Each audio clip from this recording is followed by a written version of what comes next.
آپ دیکھ رہے ہیں واسودیو شارٹس۔ جی، مسلم لیگ نون کی حکومت میں اس وقت ایکسپینشن ہوا ہے، وزراؤں کی تعداد کو بڑھایا گیا کابینہ میں۔ اس میں ہوا یہ معاملہ کہ جن کو مسلم لیگ نون والے تنقید کا نشانہ بناتے تھے، شدید تنقید کا نشانہ، جو عمران خان کی جماعت سے جن کا تعلق ہے،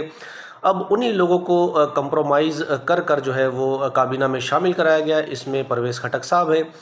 جن کو یہ کہتے تھے کہ انہوں نے مالن جبہ میں پروجیکٹس میں جو ہے وہ خرد برد کی ہے، اور اس کے علاوہ انہوں نے BRT پروجیکٹس میں بھی ان کے معاملات ٹھیک نہیں، اور اس کے علاوہ اون چودھری صاحب ہو گئے، ان کو ڈرگ پیڈلر کہتے تھے کہ عمران خان کو یہ نشہ ور چیزیں فراہم کرتا ہے مبینہ طور پر۔ اس کے علاوہ چینی چور جہانگیر ترین صاحب کو یہ کہتے تھے، اور علیم خان کو بھی، لیکن ایکسپینشن تو ہو گیا، وزراء آ گئے۔ کل رات عرفان صدیقی صاحب ایک شو میں گئے ہوئے تھے، جہاں پر اینکر نے ان سے اسٹریٹ اوے ایک سوال کیا کہ کیا وجہ ہے کہ آپ نے خواجہ سعد رفیق ہوں یا خرم دستگیر، ان کو جو ہے وہ آپ خاطر خواہ میں نہیں لائے، اور آپ نے ان لوگوں کو، یعنی پرویز خٹک ہو گئے یا اون چودھری ہو گئے، ان کو آپ نے کابینہ میں رکھا ہے، تو اس کی کیا وجہ ہے؟ تو اس پر عرفان صدیقی صاحب نے کہا کہ ہماری انڈیپینڈنٹ حکومت نہیں ہے، ہماری حکومت اکثریتی نہیں ہے۔ اب جب حکومت جو ہے وہ کسی کے اشتراک سے بنی ہو،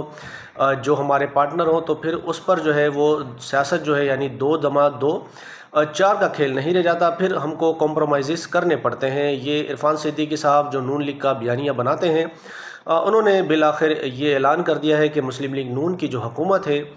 وہ کمپرومائزڈ ہے، اور نواز شریف صاحب نے بھی کمپرومائز کسی حد تک کر لیا ہے۔ باقی وہ کہتے ہیں کہ خواجہ سعد رفیق ہوں یا خرم دستگیر، ہمیں دونوں عزیز ہیں، ان کی پارٹی کے لیے بڑی خدمات ہیں، لیکن بعض اوقات چیزوں میں کمپرومائز بھی کرنا پڑتا ہے۔